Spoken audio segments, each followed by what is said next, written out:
بچے پڑھتے نہیں ہیں، گھر میں پریشانیاں رہتی ہیں، کسی نے کچھ کر دیا ہے،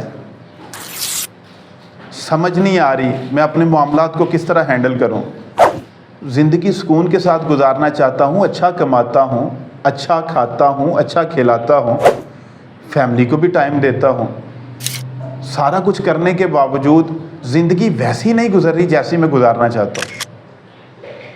السلام علیکم ورحمۃ اللہ ناظرین، میں حافظ جنید کھٹانا اور آپ دیکھ رہے ہیں میرا یوٹیوب چینل۔ بڑا امپارٹنٹ ٹاپک ہے، بڑا سمجھنے والا ٹاپک ہے۔ آپ کی زندگی کے صرف 3 سے 4 منٹ چاہیے۔ ہم نے اپنی زندگی کی کچھ پریارٹیز سیٹ کی ہوئی ہیں۔ آپ اپنی مرضی کا کوئی بندہ پاکستان سے پکڑ لیں، کوئی ایسا آدمی جو سب سے ٹاپ، پاکستان کے سب سے ٹاپ والے عہدے پہ رہا ہو، 10 ایسے افراد پکڑیں، ان کی زندگی کو پڑھیں، ان کی موت کو پڑھیں، تو آپ کو اندازہ ہو جائے گا کہ جن لوگوں کو ہم آئیڈیلائز کرتے ہیں ان کی اپنی زندگی ایسی نہیں ہوتی جیسی وہ کیمرے کے سامنے نظر آ رہی ہوتی۔ یہ زندگی ہے، یہاں مسائل بھی ہیں، یہاں پریشانیاں بھی ہیں، یہاں دکھ بھی ہیں، یہاں سکھ بھی ہیں، یہاں آپ کو اپنے ستاتے ہوئے بھی نظر آئیں گے، یہاں آپ کو اپنے گلے لگاتے ہوئے بھی نظر آئیں گے۔ لوگ آپ کو ماریں گے، اپنے آپ کو چھڑائیں گے، اپنے آپ کو ماریں گے، لوگ آپ کو چھڑائیں گے۔ یہ زندگی ہے، ہر کسی کی زندگی میں یہ مسائل چلتے آ رہے ہیں۔ اب ہم اپنی زندگی کو کیسے بہتر بنا سکتے ہیں، خوشگوار کیسے بنا سکتے ہیں؟ سب سے پہلے اپنے بچوں کو خوش رہنا سکھائیں، خود بھی خوش رہنا سیکھیں۔ اور یہ اتنی بڑی صفت ہے، اللہ پاک نے اس چیز کا ذکر قرآن پاک میں کرتے ہیں۔ ہر بندے کو سکون نہیں ملتا، ہر بندے کو اطمینان قلب نہیں ملتا۔ عمر فاروق رضی اللہ عنہ کا دور خلافت چل رہا ہے، ایک کرسچن آیا، ابھی روم فتح نہیں ہوا۔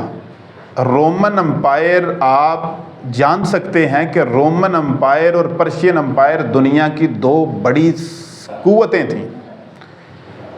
رومن امپائر، اس وقت خالد بن ولید رضی اللہ عنہ کا لشکر چلا گیا ہوا تھا روم والی سائڈ پہ، کچھ دیر کے بعد روم بھی فتح ہوا، تو ابھی روم فتح نہیں ہوا تھا، ابھی رومن امپائر اپنی پوری آب و تاب میں تھی۔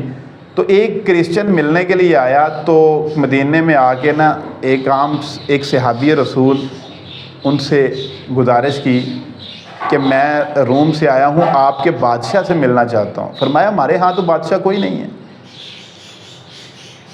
عرض کی آپ کا کوئی نہ کوئی تو ہوگا۔ کہا ہمارے ہاں امیر المومنین ہوتے ہیں، اور امیر المومنین ہمارے اس وقت یہ جو ٹائم ہے، اس ٹائم میں وہ بیت المال کے اونٹ چرانے کے لیے فلان جگہ جاتے ہیں۔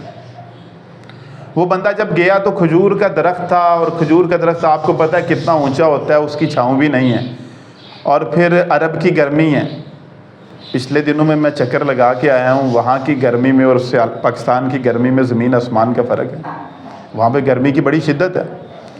تو وہاں پہ عمر بن خطاب رضی اللہ عنہ لیٹے ہوئے ہیں، سو رہے ہیں۔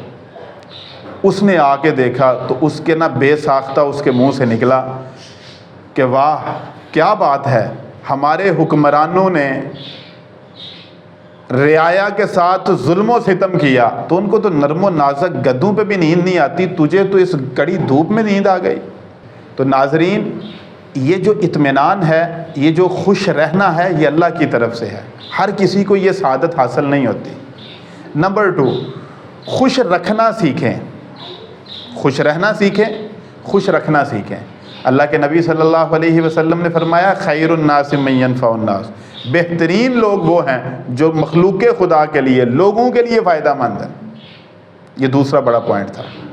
تیسری بڑی اور سب سے امپورٹنٹ بات، ناظرین رشتوں کو نبھانا سیکھیں۔ اللہ کے نبی صلی اللہ علیہ وسلم نے فرمایا تھا کہ بہترین بندہ وہ ہے، بہترین انسان وہ ہے جو اپنے گھر والوں کے لیے بہترین ہو۔ اچھا انسان وہ ہے جو اپنے گھر والوں کے لیے اچھا ہو۔ تم میں سے بہتر وہ ہے جو اپنے گھر والوں کے لیے بہتر ہو۔ اور نبی علیہ السلام نے فرمایا تھا میں اپنے گھر والوں کے لیے سب سے زیادہ بہتر ہوں۔ اپنے بہن بھائیوں کے ساتھ اگر بیوی ہے تو خاوند کے ساتھ، خاوند ہے تو بیوی کے ساتھ، اپنے والدین کے ساتھ، بہن بھائیوں کے ساتھ، عزیز و اقارب کے ساتھ، عورت ہے نند ہے تو بھابھی کے ساتھ، بھابھی ہے تو نند کے ساتھ، بہو ہے تو ساس کے ساتھ، ساس ہے تو بہو کے ساتھ۔ رشتوں کو ساتھ لے کے چلیں، رشتوں کو کسی جگہ پہ بھی توڑنے کی کوشش نہ کریں۔ اگر آپ چاہتے ہیں کہ آپ اپنی زندگی میں کامیاب ہو جائیں تو یہ کامیابی کا بہترین اصول ہے، آپ اپنے رشتوں کو ساتھ نبھائیں۔ آخری بات، ایک چھوٹا سا واقعہ آپ کے سامنے گوش گزار کرتا ہوں۔